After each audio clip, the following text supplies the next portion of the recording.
lamun urang nyaritakeun hidayah Gusti Allah nu agung, Abu Jahal kurang kumaha pinterna mamang ka Kangjeng Nabi tapi tetep bae teu iman ka Kangjeng Nabi. Ya Allah ya Rabbi, tetapi Ki Umer anak bangsawan jeung jelema anu hebat luar biasa, kaya rayanya nama, pakaian anake mun ku harima puluhan juta, tetapi dibere hidayah ku Gusti Allah jadi pelopor jana perang di hareupnya.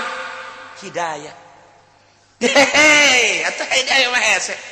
Jelema ti mana-mana daratang hayang ngadaekeun pangajian supaya leuleus hatena, supaya leuwih nyaho ka Gusti Allah. Hidayah datang, urang lembur di dieu mah endahan indit.